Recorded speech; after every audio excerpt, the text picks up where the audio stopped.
Halo Perto, perkenalkan nama saya Sebastian Aca Setiawan atau biasa dipanggil Arci. Saya dari kelas 8D absen 24. Jadi, kali ini saya akan mempresentasikan Diopes AT saya. Materi yang akan dibahas adalah dampak notifikasi terhadap konsentrasi. Di zaman sekarang, hampir semua orang menggunakan handphone setiap hari. Seperti yang saya pegang ini. Kita sering menerima notifikasi dari WhatsApp, Instagram, TikTok, YouTube, game, dan aplikasi lainnya. Kadang notifikasi terlihat kecil dan tidak penting, tetapi ternyata notifikasi bisa memengaruhi fokus dan konsentrasi kita saat belajar ataupun bekerja. Apa itu notifikasi? Sebelum kita mengetahui inti dari apa yang dibahas, alangkah baiknya kita mengetahui dulu apa itu notifikasi sendiri. Jadi notifikasi adalah pemberitahuan yang muncul dari aplikasi atau perangkat elektronik. Contohnya seperti pesan chat, like dan komentar media sosial, pemberitahuan game, email masuk, pengingat aplikasi. Nah, ini notifikasi ini sebenarnya bertujuan untuk memberikan informasi dengan cepat kepada pengguna. Setelah kita mengetahui notifikasi, kita mengetahui dulu apa itu konsentrasi. Jadi, konsentrasi adalah kemampuan seseorang untuk memusatkan perhatian pada satu hal tertentu. Saat konsentrasi terganggu, kita akan belajarnya jadi nggak efektif. Terus kita mudah lupa, sulit memahami materi, dan pekerjaan menjadi lebih lama selesai. Karena itu, konsentrasi sangat penting, terutama bagi kita, bagi saya sebagai pelajar. Jadi, kita masuk ke intinya nih. Apa dampak notifikasi terhadap konsentrasi? Dampak negatifnya itu banyak, seperti yang pertama, mengganggu fokus belajar ketika sedang belajar, lalu muncul notifikasi. Perhatian kita jadi teralihkan.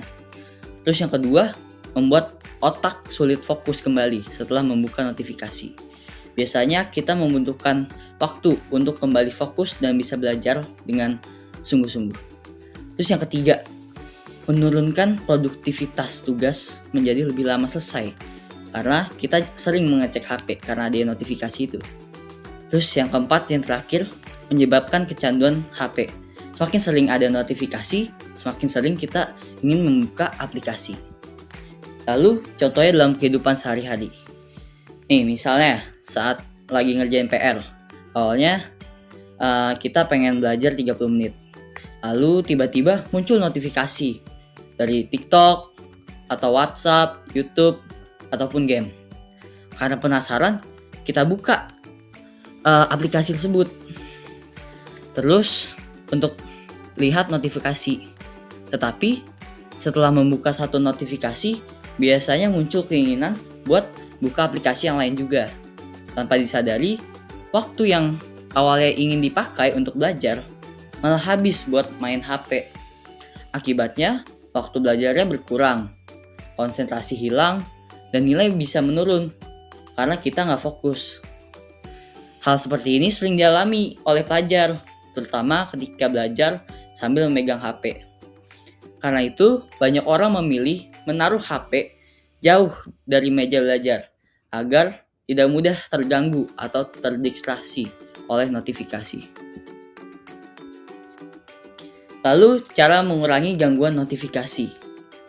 Yang pertama, mengaktifkan mode DND atau Do Not Disturb supaya notifikasi itu nggak muncul di HP kita.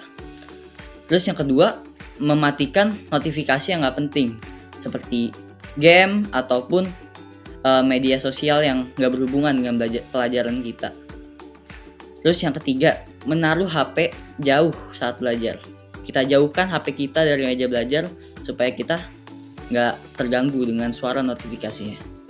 Terus yang keempat, membatasi penggunaan media sosial. Yang kelima, membuat jadwal belajar tanpa gangguan. Dengan kelima cara ini, konsentrasi bisa lebih terjaga dan kita bisa terhindar dari hal-hal yang membuat kita terdistraksi. Yang terakhir, kesimpulan. Jadi, setelah kita membahas ini, kita bisa mengambil Kesimpulan, notifikasi memang membantu kita untuk berkomunikasi dan penyampaian informasi. Namun, jika terlalu sering muncul, notifikasi dapat mengganggu konsentrasi kita, lalu menurunkan produktivitas, dan membuat kita sulit fokus. Karena itu, kita harus bijak dalam menggunakan handphone dan mengatur notifikasi agar tidak mengganggu kegiatan atau bekerja. Oke, jadi itu sekian dari saya, Pak. Terima kasih karena Pak Erto sudah mendengarkan.